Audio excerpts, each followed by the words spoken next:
इस प्रकार का प्रस्ताव किसी प्रकार के राज्य में पॉसिबल नहीं है।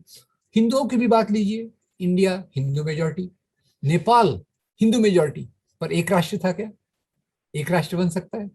Religion is not the basis of nationalism. What is the basis of nationalism?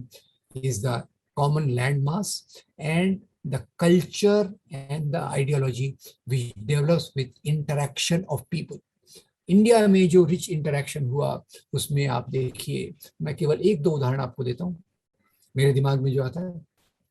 आपको पता होगा म्यूजिक, म्यूजिक में उस्ताद बिस्मिल्लाह खान का नाम शायद आपने सुना होगा।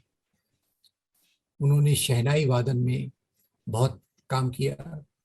मुसलमान थे पर रहते थे बनारस में, जो हिंदुओं का पवित्र शहर है। मुसलमान थे पर रहते थे गंगा नदी के किनारे। मुसलमान थे पर हिंदू मंदिरों की सीढ़ियों पर बैठकर हिंदू देवी देवताओं को समर्पित करके वो अपने संगीत को बनाते थे। तो ये यहाँ की कल्चर है कि जहाँ भक्ति संत कबीर, तुकाराम, नामदेव, नरसिंह मेहता को मानने वाले हिंदू भी हैं, मुसलमान भी हैं। सूफी संत की दरगाह पर जाने वाले हिंदू भी हैं, मुसलमान भी हैं। और यही परसों में अखबार में पढ़ा तो उसको मैंने अपने तरीके से फॉरवर्ड। केरल की एक मुसलमान महिला ने 50 पेंटिंग्स लॉर्ड श्री कृष्ण की बनाई है। आज तो खैर हम सब चीजों को नफरत के अंदाज से देख रहे हैं, पर यहाँ जो मेन कल्चर था, होली के त्यौहार में मुसलमान भी भाग लेता था, मुहर्रम के त्यौहार में हिंदू भी भाग लेता था। और यही रिप्रेजेंटेशन महात्मा गांधी के लीडरशिप में इंडियन नेशनलिज्म के रूप में आया। तो यूरोपियन नेशनलिज्म को मैं यूरोप में जो नेशनलिज्म हर कंट्री में अलग अलग रूप में आया। फ्रांस और जर्मनी में जो राष्ट्रवाद आया एक प्रकार से नहीं आया। फ्रांस और ब्रिटेन में राष्ट्रवाद आया एक प्रकार से नहीं आया।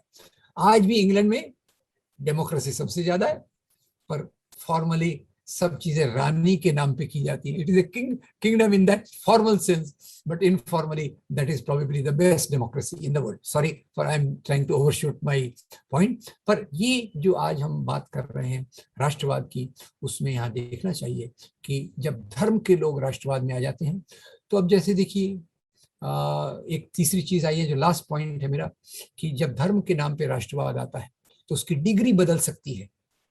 अमेरिका में क्रिश्चियन फंडामेंटलिज्म है, और मजे की बात है ये 1920s में आया अमेरिका में क्रिश्चियन फंडामेंटलिज्म, और वहीं से फंडामेंटल शब्द आया है।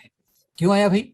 उस समय अमेरिका में अफ्रीकन अमेरिकन, जिनको निग्रो कहा नहीं कहना चाहिए, और स्त्रियां, विमेन, ये सोशल स्पेस में आ रही थी। तो कंजर्वेटिव लोगों ने कहा no no no no no, this is against our religion. तो उन्होंने फंडामेंटल्स नाम से 10 किताबें निकाली और उन्होंने इस सामाजिक परिवर्तन का विरोध किया। ईरान में आयतुल्लाह खोमेनी आया, इस्लाम के नाम पे उसने बहुत सारी चीजों को लादा। अफगानिस्तान में तालिबान आए।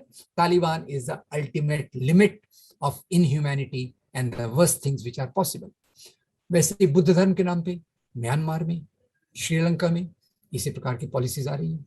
तो जहां भी धर्म को राजनीति से जोड़ा जाता है, मेरी समझ में that nationalism tries to restrict the rights of equality of women, low caste, and the poor people. That is a fundamental thing, and it also targets the people of other religion. जैसे आप Italy में देखिए तो mainly उन्होंने target किया वहाँ के religious minorities को। जर्मनी में उन्होंने टारगेट किया जूस को, जो one of the worst tragedies of the global thing. तो इंडिया में भी अगर हम हिंदू राष्ट्र की बात, इस्लामिक राष्ट्र की बात को स्वीकार करेंगे तो पूरी तौर से गलत होगा। आज 2 अक्टूबर के दिन हम कम से कम इस बात को अंडरलाइन कर सकते हैं कि जो गांधी, मौलाना आजाद, खान अब्दुल गफ्फार खान, सरदार पटेल, नेहरू, सुभाष चंद्र बोस, इनका डिटेल में मैं आपको एक एक चीज बता सकता हूँ कि कैसे ये सब लोग इंडियन नेशनलिज्म को कंट्रीब्यूट करते थे। सुभाष चंद्र बोस, लगता है कि उनके और गांधी के बहुत झगड़े थे। आजाद हिंद फौज बनाई, और फौज में जो पहली बटालियन थी उसका नाम था गांधी बटालियन, दूसरी बटालियन का नाम था नेहरू बटालियन, तीसरी बटालियन का नाम था Maulana Azad battalion. What means within the Indian nationalism framework also there might be differences. We are human beings. We are not living under kingdom. We are not slaves. some differences of opinion are there which are perfectly welcome. पर सवाल ये है कि आपकी basic value क्या है? क्या हम हिंदू धर्म के नाम के चलने वाले राष्ट्रवाद को अपना राष्ट्रवाद मान सकते हैं? इस्लामिक धर्म के नाम के राष्ट्रवाद को हम क्या एक्सेप्ट कर सकते हैं? क्रिश्चियन फंडामेंटलिज्म को क्या हम स्वीकार कर सकते हैं? तो नेशनलिज्म का मतलब मेरे लिए जो है, यूरोप से हम यही सीखते हैं कि फ्रांस में जो नेशनलिज्म आया वो मेरे ख्याल से एक बेसिक मॉडल था। उसी यूरोप में इटली और जर्मनी में नेशनलिज्म आया, that is the worst thing human society has faced. India में जो महात्मा गांधी के नाम से नेशनलिज्म आया, जो उनके साथियों के नाम से नेशनलिज्म आया, that is probably the best option India had.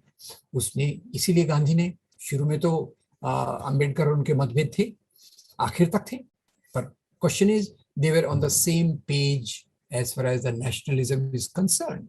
इसलिए गांधी agreed to गांधी ने जब पूना पैक्ट भी किया तो उन्होंने अंबेडकर को कहा कि एक तो आपको रिजर्वेशन मिलना चाहिए, और सबसे बड़ी बात जो छुआछूत का अभिशाप, the curse of untouchability with which Hindu society is suffering, I will work till the end against that. उसके भी अपने अपने बहुत सारे एग्जाम्पल हैं। तो खैर, I'll wind up with this. If you have some questions, you can ask. Basically, Indian nationalism is what came out from India's freedom movement.